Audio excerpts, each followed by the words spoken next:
Hi,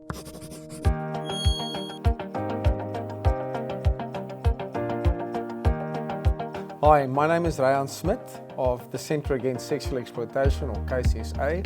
It's a privilege to welcome you to this virtual #parent talk on the unspoken epidemic of children and pornography.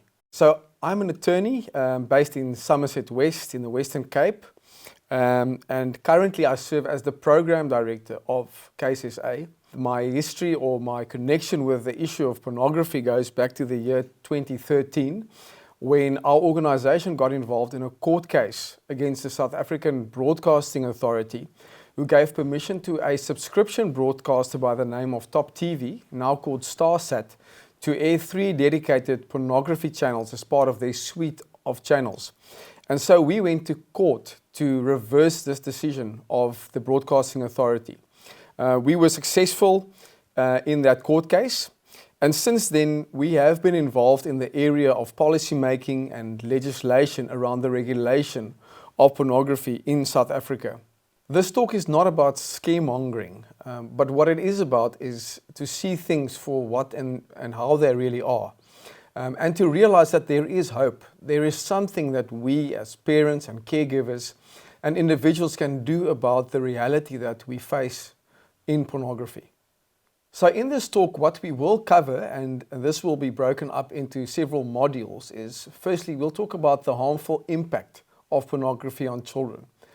Secondly, we will talk about empowering parents to empower their children. We'll also focus thirdly on response and recovery, and then conclude with protecting children through the use of technology, protecting them from exposure. So starting off with the harmful impact of pornography on children, we're going to start with watching a very short video on the idea behind and the reason for the existence of the Centre Against Sexual Exploitation, which we'll watch together now. Fact. South Africa is known as the rape capital of the world, with some of the highest rates of rape, sexual violence and assault in the world. Fact. South Africa is also consistently reported as being one of the countries with the highest total rates of pornography consumption. Fact. Research studies have shown that pornography consumption is a cause of gender-based violence and sexual crimes, sexual aggression, coercion, and acceptance of rape myth. Rape myth is the diabolical belief that women enjoy being raped. Pornography is both a cause and end result of other forms of sexual exploitation, like prostitution and sex trafficking. Pornography is associated with a wide range of relational and sexual health issues, including lower sexual satisfaction, sexual dysfunction like PIED, porn-induced erectile dysfunction, sexual compulsivity and addiction, STD, and mental health problems, to name but a few. It is also the default sex education for children who do not receive adequate care from parents and caregivers. It teaches children that women are sexual objects and enjoy violent and extreme sexual behavior. It disrupts healthy brain development and leads to porn addiction in children. We do not need rocket scientists to connect these dots. They are connected. Pornography is both a cause and catalyst, plunging us deeper into a public health and safety crisis. In the USA, as of the end of 2019, 15 state parliaments have already declared pornography to be a public health crisis, requiring a public response and intervention. The writing's on the wall and couldn't be clearer. To eradicate rape, gender-based violence, and sexual exploitation of women and children, we need to eradicate pornography from our society.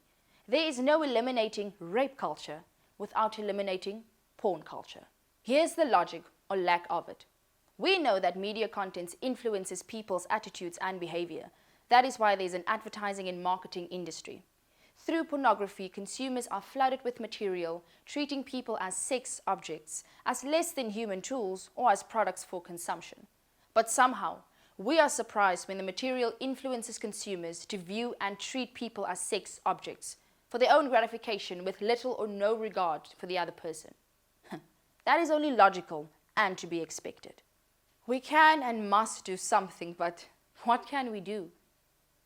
CASE SA, or the Centre Against Sexual Exploitation South Africa, has devised a three-pronged strategy called Educate, Empower and Eradicate to address the scourge of pornography and sexual exploitation in South Africa.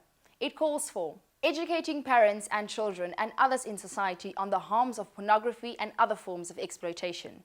Empowering people to 1. Protect themselves and others from exposure to pornography and other forms of sexual exploitation. 2.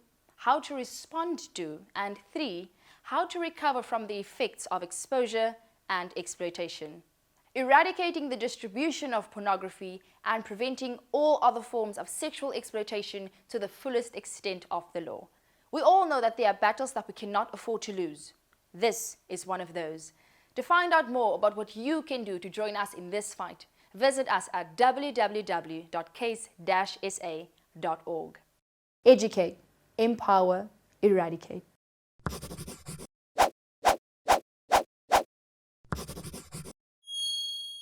All right. I refer to a statement by a well-known feminist academic who wrote an article back in 2016 already.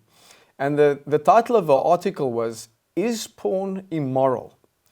And the answer that she gave is that doesn't matter. It's a public health crisis. And this is the reality that we are faced with today. That it actually does not matter what your moral position or view is on pornography, because what it has placed the world in is in a public health crisis. This is the reality, and it is across the board in the academic world that this is seen in this way. So what is pornography? And to answer that question, I referred to one of the leading organizations in this field, the National Center on Sexual Exploitation. And they refer to pornography as a social toxin that destroys relationships, it erodes compassion, it breeds violence, and it kills love. That is a mouthful in itself, but it gives a very good explanation of what we are actually dealing with